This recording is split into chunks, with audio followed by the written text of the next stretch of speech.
guys, I got this Husqvarna all tuned up.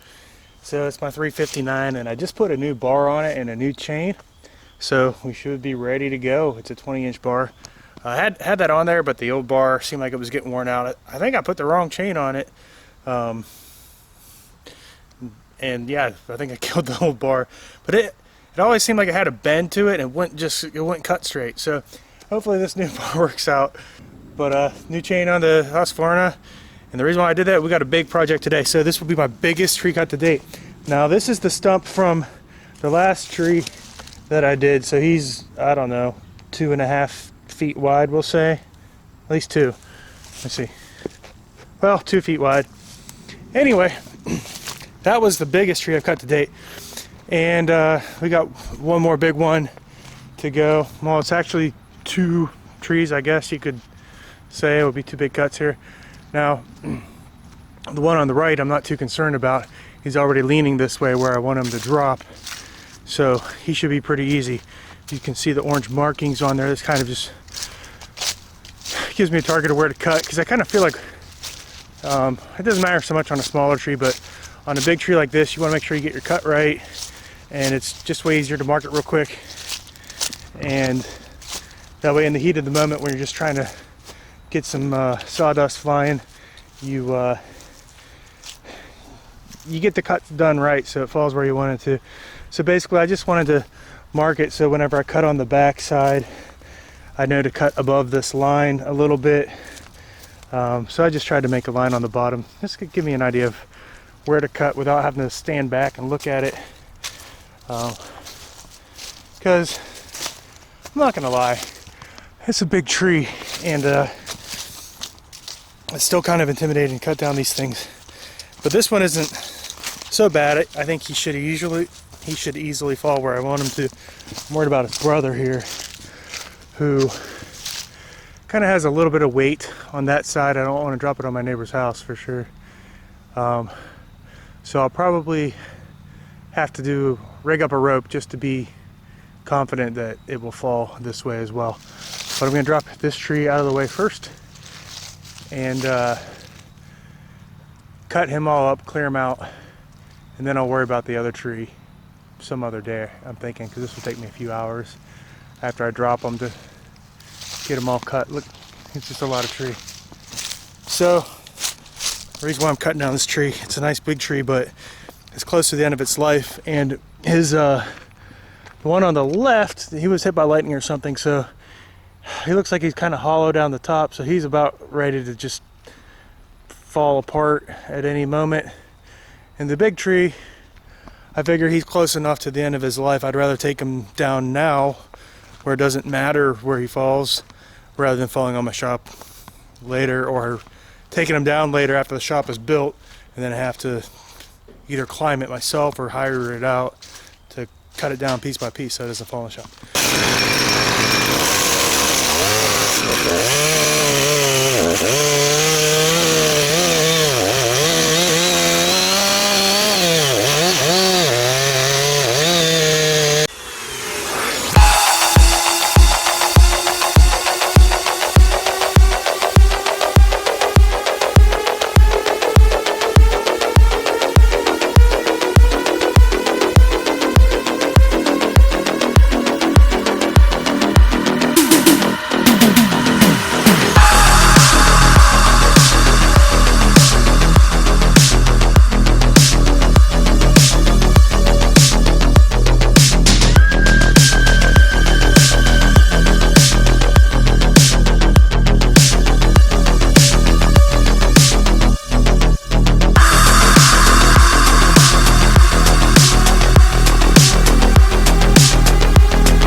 All right, that was freaking awesome. Big boy, down.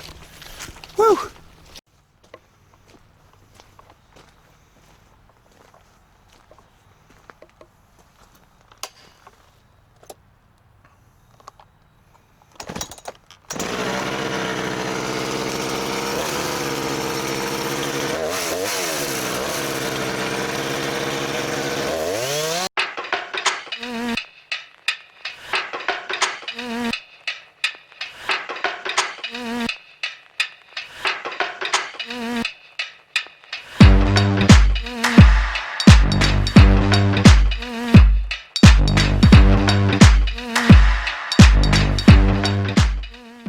Okay guys, back again at the property, another day of work going on.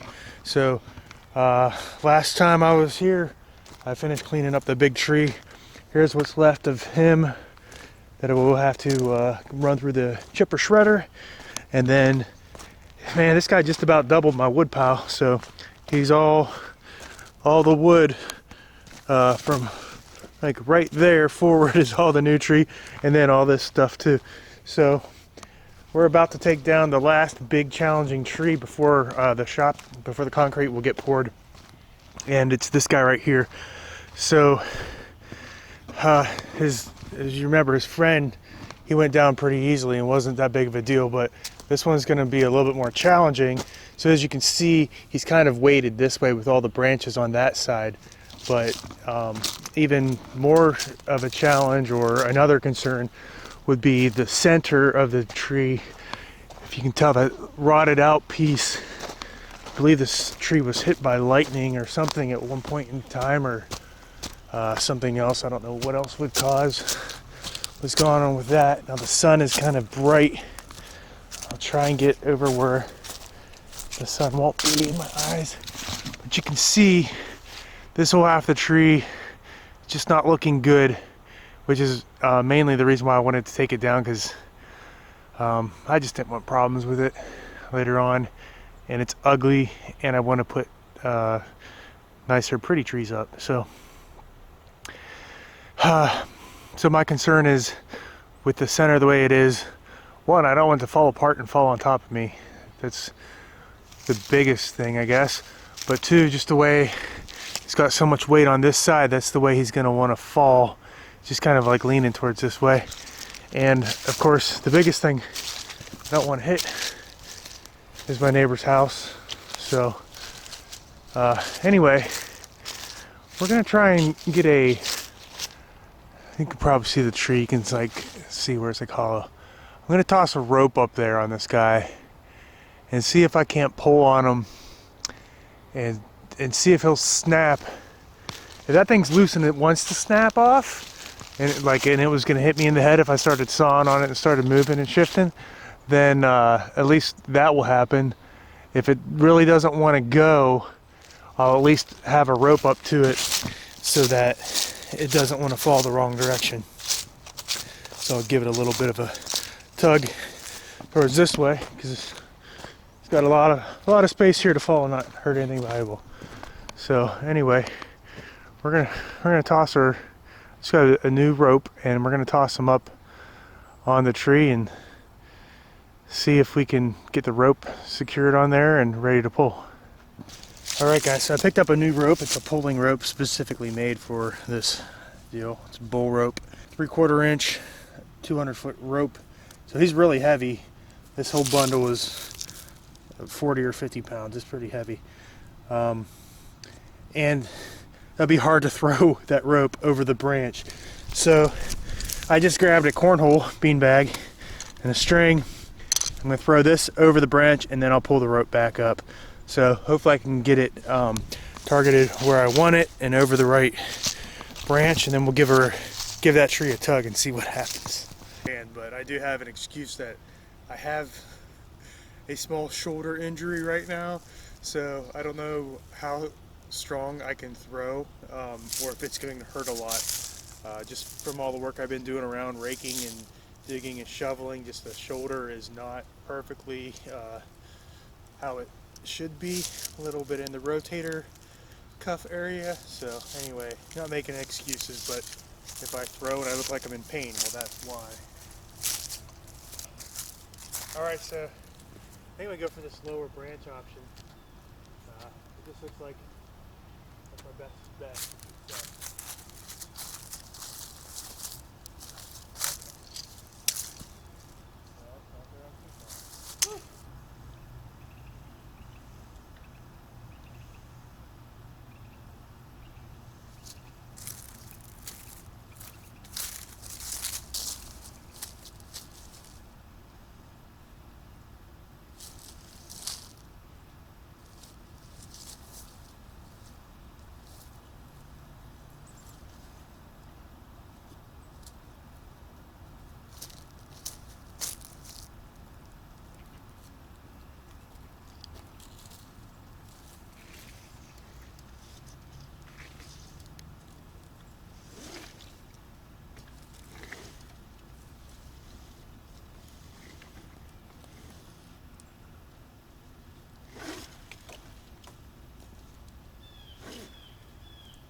Alright guys, got my rope set up. So that took me about half an hour to get the rope set up. I had to throw the thing in the right place. And then it kept getting caught up in some branches, so gave it a few tries, but now I got it up there. Ideally I would like to get it higher on the tree, but I just felt that I wasn't going to be able to get it tied up real clean. And getting through the branches to a strong part of the tree. So we'll give it a shot. I was going to try and pull it off with the BX, see what that does. Alright, so I fired up the Kubota, got them all warmed up, ready to pull this tree. So we're tied up to them. Honestly, I'm kind of doubtful it's going to do anything, but I figured it'd be pretty sweet if it did. So we'll give him a tug and just see what happens. Just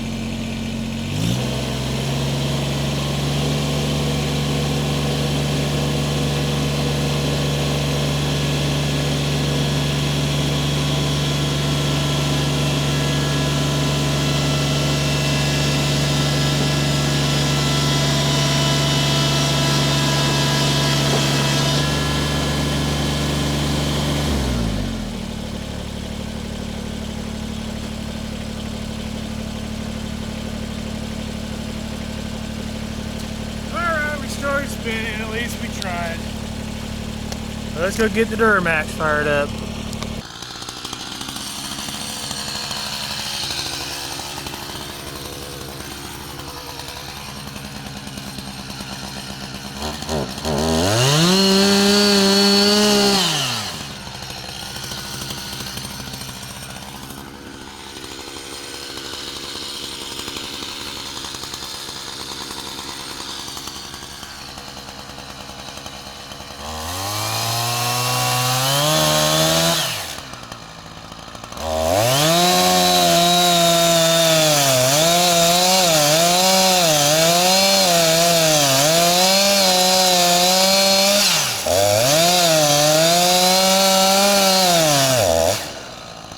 Well, I walked over to the camera and I noticed that it had stopped recording as the battery's dead, so I don't know if we caught the tree falling over, but it worked out as planned. Well, first let me say I started off, I made this ugly cut, and my bottom cut for a face cut was too low by the time I started cutting the top of the wedge, so I just recut them. I still didn't get them level at all. Not that that matters a whole bunch, but anyway, I got them cut, and you can see my hinge was only about this much, and I had taken the saw and cut through the face so that it would weaken it but still keep the hinge so that I would have control over it to fall this direction, which it did. It fell over. We can get a sweet view of what the tree looked like. So this was the hole in the middle. So I pulled on it pretty damn hard with the Duramax before I pulled the tree over, just to make sure that it wasn't going to snap on me while when I started getting it moving. And I didn't hear any cracking or nothing, so I felt pretty safe. So I don't know if I got it on video, but I had it there and it didn't want to fall over on its own, so I went back to Harambe, the name of my black Duramax diesel dolly, and we were able to pull the thing over. So now I just got to finish cutting this tree enough. I got both my vehicles blocked in by this tree right now, so I got to go ahead and cut them up real quick just so I can get out for tonight, and then I'll finish cleaning it up later. But hopefully I got it on video. It was pretty awesome when it fell over. First time I pulled a tree over with my truck, or just pulled a tree over in general. I don't think, it didn't seem like it wanted to fall that way if I wasn't going to pull it. So I was kind of scared to cut the hinge anymore, just because I didn't want it to somehow come down and sit where it was and get out of control. So I was happy to that I had it set up to pull. I think that was the right decision all along. So I'm glad that's the last like big project I had before the concrete can go in. Just because I didn't want to drop that. Even though the tip of the tree is probably like where it's laying right now is probably like before the concrete would be, I wouldn't want to have to be driving on the concrete to pull it over. So where we're at with that. Gotta go clean it up. Yeah, still making progress.